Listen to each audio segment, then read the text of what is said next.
Le concept d'énergie observeur, donc on est un laboratoire flottant. En fait, on teste tout un tas de technos.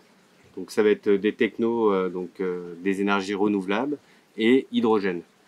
Donc en fait, ce qu'on se dit, c'est que si ça peut tenir à bord, parce qu'à bord on va subir l'humidité, la corrosion, puisque c'est le milieu marin est très salé, etc. Donc il va y avoir la corrosion et les mouvements de plateforme. Donc si ça peut fonctionner à bord d'un bateau, ça peut fonctionner après partout. À l'initiative de ce projet, c'est Victorien Erussard.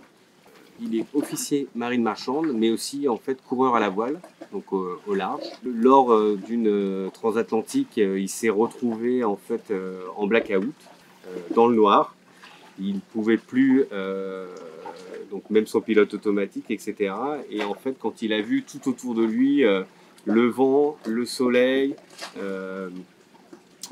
toute cette énergie qui était contenue dans la nature, il a trouvé ça vraiment dommage qu'on ne puisse pas en fait l'utiliser pour pouvoir continuer à avancer, même rien qu'à pouvoir produire de l'énergie.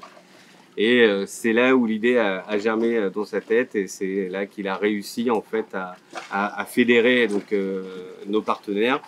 Qu'il avait déjà une grosse partie des partenaires étaient avec lui à la course au large, et il a réussi à les amener sur cette aventure-là. En fait, on a des batteries, mais qui ne contiennent pas beaucoup d'énergie. Donc ces batteries en autonomie, elles nous donnent 10 heures d'autonomie à bord, donc ce qui est très peu. Et ensuite, donc ces batteries, on va essayer de les garder entre 30 et 90% de charge. Et pour ce faire, donc on va avoir les énergies renouvelables, on va avoir nos panneaux solaires, on peut faire grâce en fait à nos ailes qui ne sont pas des voiles standards, hein, c'est vraiment des ailes, c'est comme une aile d'avion, donc c'est ultra performant. En plus, c'est tout géré par un ordinateur. Donc il n'y a même pas besoin de savoir faire de la voile pour les utiliser. Quand elles vont tracter le bateau, nos moteurs de propulsion qui sont électriques, ils vont se transformer en générateurs. Donc ça veut dire qu'on va pouvoir produire de l'énergie aussi avec nos moteurs de propulsion. Et ensuite, là où c'est extrêmement complémentaire avec les énergies renouvelables, à bord on a en fait toute une chaîne de production d'hydrogène, donc directement à partir de l'eau de mer. Donc c'est là où c'est complètement complémentaire donc avec les énergies renouvelables, c'est que les énergies renouvelables, c'est des énergies qui sont intermittentes, donc il n'y en a pas tout le temps. Et c'est là où quand il ne va plus y avoir de vent, qu'il ne va plus y avoir de soleil, que les batteries vont arriver en niveau bas à moins de 30%, on va démarrer notre pile à combustible. Donc la pile à combustible, c'est pareil, c'est une réaction électrochimique avec de l'hydrogène et de l'air. On va produire de l'énergie sous forme électrique, mais aussi sous forme calorifique. Donc en gros, ça va nous permettre de recharger les batteries, mais ça va aussi nous permettre de produire de l'eau chaude. En gros, on teste toutes ces technos, on fait un bilan à la fin de l'année, on voit qu'est-ce qui a bien fonctionné, qu'est-ce qui ne fonctionne pas du tout, et à ce moment-là, soit on change les technos si ça ne nous convient pas, ou alors on les optimise. Donc, par exemple, le solaire, on a commencé en 2017 avec 90 mètres carrés de panneaux solaires. En 2018, on est passé à 140 mètres carrés.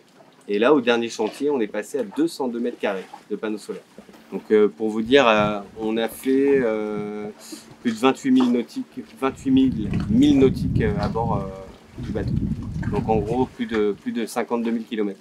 En fait, c'est intéressant pour des raisons pédagogiques de partager, parce que forcément, moi, si je suis sur un projet comme ça, c'est pas que pour moi, c'est aussi pour notre planète, c'est aussi pour mes enfants, parce que j'ai envie de leur laisser quelque chose, on va dire, d'un peu plus motivant que ce qu'on peut voir en ce moment. Et donc, je trouve ça hyper important aussi d'aller à la rencontre des gens. De dire ce qu'on fait. Et en plus, il y a toujours des gens qui sont passionnants et qui essayent de trouver des solutions. Et je trouve ça rafraîchissant, et surtout, je trouve ça vraiment